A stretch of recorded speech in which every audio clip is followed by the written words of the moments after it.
Saludos desde Chile, dice Paula Brusone. Gracias, qué bueno que estás por aquí, querida Paula. Saludos. Tenemos una pregunta de Marce. Qué agusticidad de escucharte, dice por aquí Vicky. Gracias, gracias. Igualmente, estamos aquí disfrutando, bien a gusto. Marce Maren, ¿qué nos dice? Marce Maren, Moseta, ¿qué onda el audiolibro que compartiste de Ramon Samso? Empecé a escucharlo anoche, pero me hizo ruido el uso de almas. Efectivamente, anoche les compartí un audiolibro para los que me lo habían pedido. Había personas que me habían pedido este audiolibro, querida Marce, que si podía subir el de El taller de amor de Raymond Samso, o Raymond, no sé cómo se pronuncia bien. No tengo el gusto de conocer al caballero, pero dentro del ámbito de Curso de Milagros, sobre todo más del gremio español, se conoce mucho a Raymond, mucho. Entonces yo tenía por ahí el audiolibro y dije, pues lo voy a subir de una vez porque me lo han pedido algunas personas y ojalá que les sea de utilidad. Ahora, él habla de almas. No me acuerdo muy bien si habla del contrato de almas. Como ya lo hemos dicho, querida amiga, hay muchas visiones, interpretaciones, de las cuales uno puede o no puede estar de acuerdo. La pregunta que yo te haría, querida Marce, es ¿por qué te hizo ruido el uso de almas? ¿Por qué? ¿Hay alguna razón en particular? ¿Hay algo que tal vez te parezca inadecuado? ¿Por qué? Me gustaría escuchar tu comentario al respecto. ¿Por qué? Y el hecho de hablar de almas, voy a ampliar un poco el tema, en lo que llegan más preguntas. No es algo completamente nuevo ni exclusivo de la espiritualidad o incluso desde el aspecto de la religión. Platón hablaba de almas sobre todo como un aspecto de la realidad. Para Platón, las almas eran reales y cambiaban de cuerpos realmente. Platón era de los que consideraba el término de la reencarnación como verdad, pero no le llamaba reencarnación porque todavía no se expandía tanto por Grecia, al menos es lo que sabemos históricamente, el término reencarnar. Pero Platón le llamaba transmigración de almas. Platón decía que somos como un jinete que lleva al caballo hacia los lugares que nosotros indiquemos. Nosotros tenemos el control del caballo. El caballo es como nuestro cuerpo. Nosotros somos el alma que monta al caballo y que podemos llevarlo por un sitio o por el otro. Platón consideraba que las almas eran verdad. De hecho, el término alma proviene de la antigua Grecia y los católicos o cristianos tomaron de Platón el término animus, ánima, el ánima. Para Platón había algo dentro de todos nosotros que nos motivaba o nos animaba, que de ahí viene también una derivación de alma, nos animaba a mover. Los cristianos copiaron a Platón, sobre todo los primeros cristianos, porque el cristianismo, cuando empieza a surgir en el siglo número 1, los principales que se ven beneficiados de ese tipo de aspectos son los griegos. Antes que los judíos, los griegos aceptaron de mejor manera lo que proponían los discípulos de Jesús. Cuando los discípulos, por ejemplo, Pedro, cuando iba en la predicación, tal vez un Juan, un Tomás, predicaban por los diferentes lugares, encontraban en los griegos una aceptación más rápida de la visión de Jesús, porque Platón había representado para ellos sabiduría y veían en Jesús una visión del platonismo.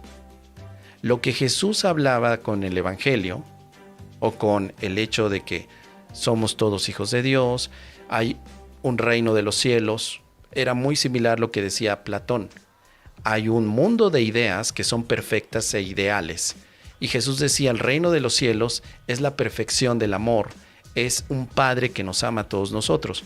O sea, fue muy apropiado que de pronto Saulo de Tarso un judío que se convierte al cristianismo temprano comenzar a hacer viajes por la antigua Grecia.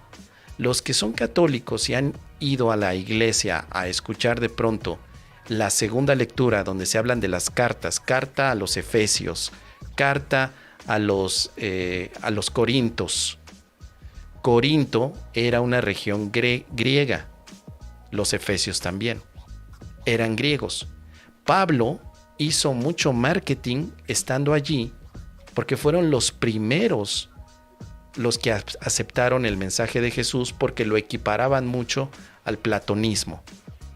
Los de Corinto eran efectivamente griegos, platónicos, que cuando escuchaban el mensaje de San Pablo o de Pablo de Tarso o Paulo de Tarso, les hacía mucho clic con lo que decía su propio sabio principal, que era Platón y Sócrates. El concepto de ánima o de alma fue integrado al cristianismo más adelante. Las almas que ahora podemos ver dentro de la parte más popular que tenemos dentro de lo que es el aspecto religioso, provino de la filosofía de Platón. Entonces, por eso yo te preguntaba, ¿qué es lo que te hace ruido? El uso de la palabra alma. Pero ¿sabes de dónde viene esto? ¿De dónde viene, no el ruido que te hace, sino de dónde viene el concepto de alma? ¿De dónde viene? Porque es muy interesante saber eso, querida Marce. Te invito a que des una pequeña exploración al concepto de alma propuesto por Platón y cómo a lo largo del tiempo los teólogos cristianos estudiaban a Platón e integraron muchas de las cosas de Platón al cristianismo con la intención de hacerlo más digerible. Hay cosas que el cristianismo, la religión cristiana católica tiene de Platón que antes no podía haber sido posible, pero se vieron beneficiados directamente de la filosofía griega. Y personas como San Agustín, Santo Tomás, no solamente estudiaban a Platón, sino también estudiaban a Aristóteles e incluían cosas de Aristóteles dentro de la ética cristiana. Mucho de lo de Aristóteles, por ejemplo, un camino medio entre no excederte y no reprimirte, sino que estar en el punto medio, se planteó después como parte del estudio teológico. Así que Santo Tomás, San Agustín hablan del término alma, por un lado de Platón, y hablan del camino medio que proponía Aristóteles. Ahora, Marce me contesta, bueno, me hizo ruido porque no la uso un curso de milagros. Pues ese argumento es bastante limitado, querida Marce. Puedes ocupar el término, aunque no lo use el curso de milagros. Porque si no nos volvemos también demasiado excluyentes. Y el hecho de ver que es una palabra que no es prohibida por el curso, sino que además el curso de pronto le cambia un enfoque, y puedes ver en Urtext que el curso o Jesús le dice a Helen, no vamos a ocupar el término almas porque se ha considerado durante mucho tiempo como algo individual, almas individuales, sino que Helen, lo que yo te propongo es utilizar el término espíritu porque lo vamos a globalizar. Entonces, el hecho de que Jesús no use el término alma no quiere decir que nos tenga que causar ruido. No tendría sentido. ¿Por qué te causaría ruido? El término, por ejemplo, ayer o antier discutía el término de la reencarnación. No me causa ruido la reencarnación, pero sé que no es un aspecto del curso de milagros.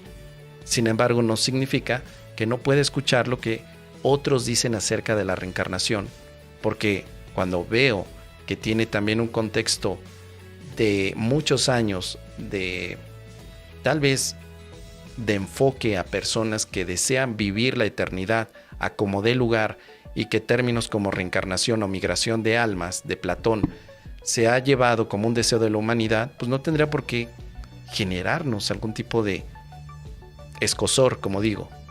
No tendría por qué. El hecho de que no la use un curso de milagros no tiene por ejemplo, el curso de milagros no utiliza la palabra chilaquiles. No la usa. Y yo en las charlas que doy de un curso de milagros utilizo la palabra chilaquil. ¿Tú sientes ruido al escuchar chilaquil? ¿O taco de nenepil? ¿O la palabra que te gusta, querida Marce, que yo digo y que no usa el curso de milagros? Mendigo. Mendigo. Esa no la uso el curso de milagros y yo la uso todo el tiempo, querida Marce, y he visto cómo disfrutas cuando yo digo mendigo. ¿Por qué no podrías disfrutar de la palabra alma aunque no la diga el curso de milagros? ¿Qué te parece? Es lo que te puedo proponer.